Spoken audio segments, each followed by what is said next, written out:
Hello everyone, are you ready for chapter 12? Has your father come back yet? Marcus asked Topher one day when Bryn the elder had gone nearly a week. They were in the portico of the bathhouse, where Topher was on his knees chipping away at black tesserae.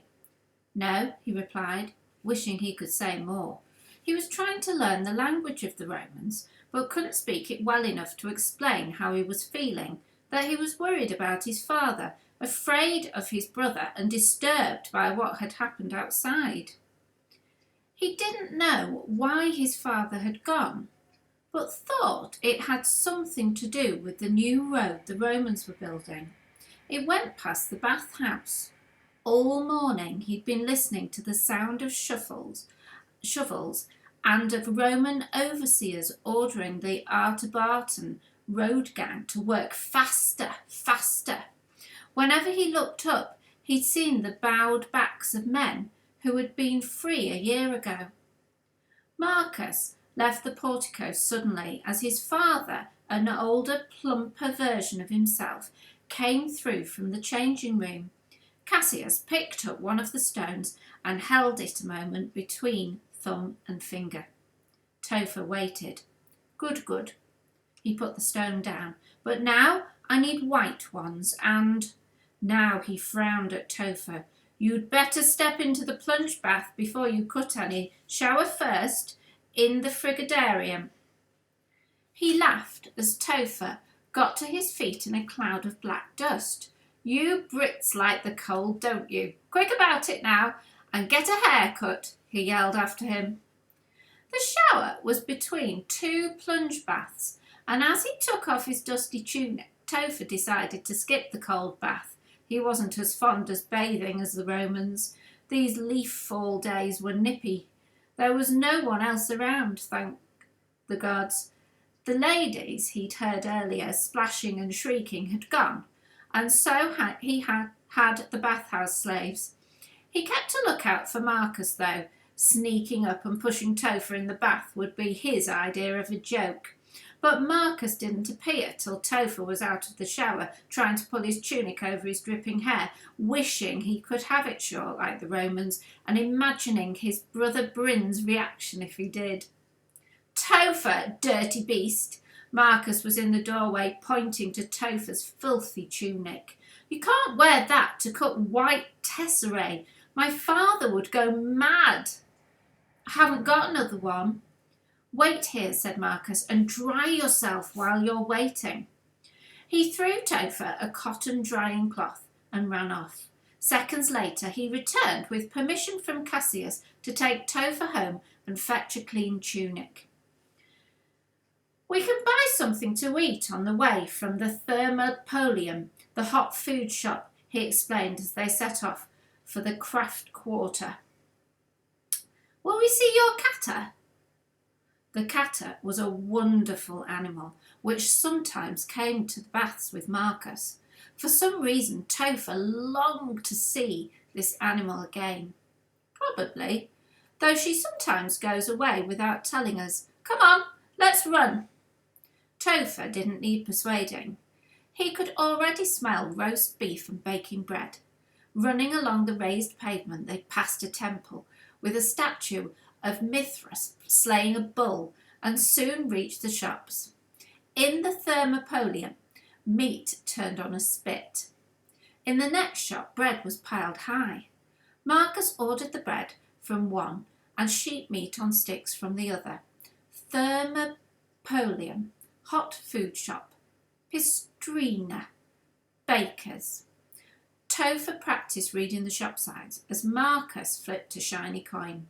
Minted especially for Vespasian, he said, showing Topher the emperor's head on one side. To commemorate his 10 years as emperor. Vespasian's statue was in the forum, holding the bronze eagle, which angered Bryn the younger so much. See, Marcus flipped the coin over and showed Topher a horn of plenty on the other side. That means the emperor is thriving. We are going through a period of great prosperity. We have never had it so good, friend Topher, so stick with us Romans and you'll thrive too. Come on!"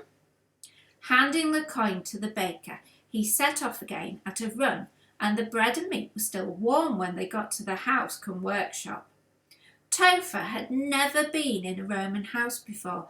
It was strangely long and narrow, divided into many rooms. As he followed Marcus from the workshop at the front to the living quarters at the back, he was fascinated, but he was even more fascinated by the catter. There she was, on the floor of the living room, sleeping near the wall, a ball of golden fur, like no creature he had seen before. He couldn't take his eyes off her. "Car," said Marcus. "That's what we call her, because it's short for Kata, and it's like the Egyptian word for double. Isn't she beautiful?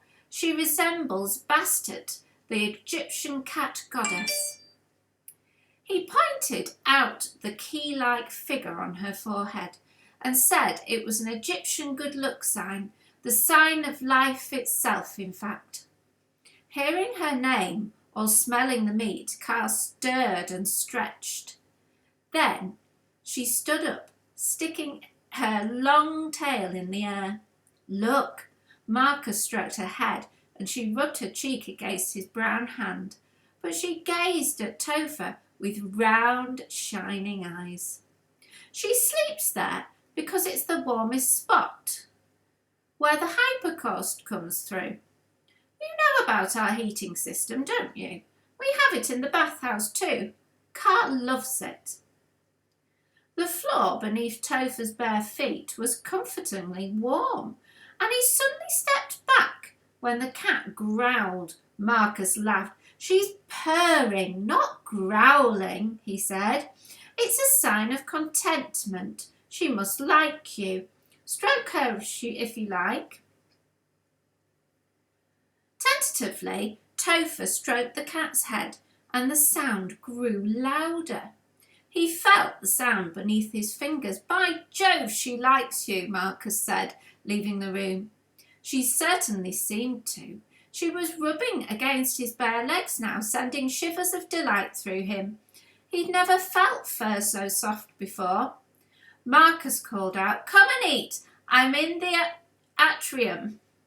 Car led the way to the food, which was on a low table in the next room.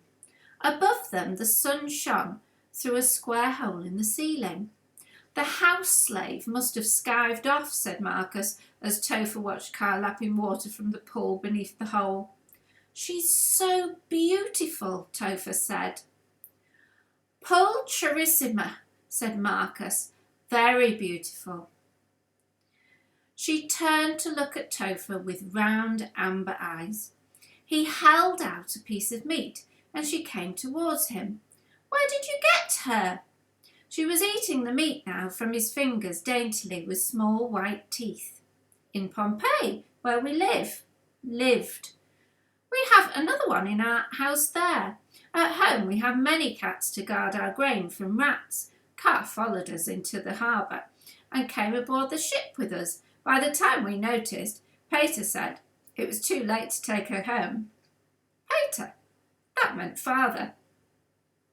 Mater meant mother. Marcus's mother and sister were still in Pompeii. At least he hoped they were. There had been rumours of a disaster there. There were several cats on the ship. Sailors keep cats to keep rats away from the grain too. "You must have seen a cat before, Topher." "Never till Car." "What are rats?" "Oh, like large mice," Marcus explained, "but faster, greedier pests, but quite tasty stuffed." Then he went off to get Topher one of his spare tunics, saying the filthy one could go to the fuller's for a good cleaning.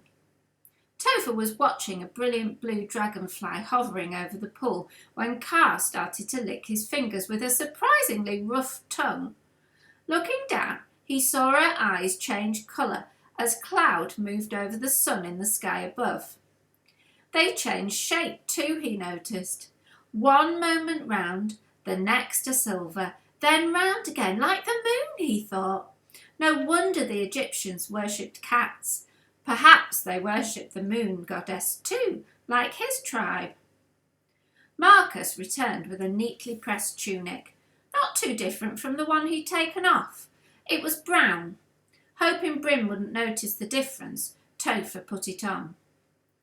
He asked, "Do Romans worship cats?" Marcus laughed. "Well, in a way, we Romans worship our gods and other people's to be on the safe side." He handed him a pair of sandals. "Here, put these on too. I've grown out of them. Then we must be off." Car followed them to the front door, but didn't come into the bathhouse. She sat on the step and started to wash as they set off at a run, but when Topher glanced back for a last look, he saw that she was gazing at him. He felt her eyes on him as he ran up the street. "All you need now is a haircut," Marcus said as they passed the barber's, "and you could pass for a Roman. But hurry, or my father will flog us both for being late." But Topher was more worried by his own brother than Marcus's father. He had reason to, though he took off the sandals before he reached compound that night. Hiding them under the stone near the gate, he hoped Bryn wouldn't notice his tunic, but Bryn did as soon as he entered the roundhouse. Topher's heart sank when he saw his father still wasn't there. Bryn, the younger, was sitting in his place by the central fire, where their mother, Gladwys, was stirring stew, with the sleeves of her russet robe rolled up above her elbows. When she flicked back her braided hair to stop it hanging in the pot, she noticed Topher, but Bryn pretended he hadn't seen him. He sniffed the air and said, "I do believe a stinking Roman has crossed our threshold." Then he turned towards the door, saying, "Oh, it's you, little brother. How pretty you look. But it's not Artrabarton cloth good enough for you now?" Topher saw that Bryn had spiked his hair with lime in the old way and marked his forehead with blue dye. "Mine got dirty. It's just been washed, that's all. I'll get it back tomorrow." "Washed? That's posh. And you look as if you've been washing yourself too. Had a nice Roman bath, have you?" But there were more serious matters afoot, he said. Had Topher not heard how his Roman friends were going to violate their sacred space? Did he not know they were planning to build one of their godless roads across their sacred grove? They had started. It went past their stupid bathhouse. It was time to take sides, he said. "Whose side are you on, little brother? Are you going to stay with your new Roman friends and betray your own kith and kin?" Topher asked Bryn to explain, but at that point their younger sister, Eluned and Enid, came in. Looking like miniatures of their mother with their fair braided hair and russet robes, they were carrying baskets of blackberries. As Gladys glared and shook her head at him, Bryn said they would talk later. He tugged Eluned's plait, and she told him she'd picked blackberries for him. Enid said, I've picked these for you, Topher." Her mouth was purple, and there were 3 blackberries in her basket, but he thanked her and she laughed. Their mother laughed too, briefly, then her strong face looked serious again as she handed Bryn a bowl of stew. Something was obviously the matter. What did Bryn mean? It was time to take sides. And that's the end of chapter 12. I'll see you soon.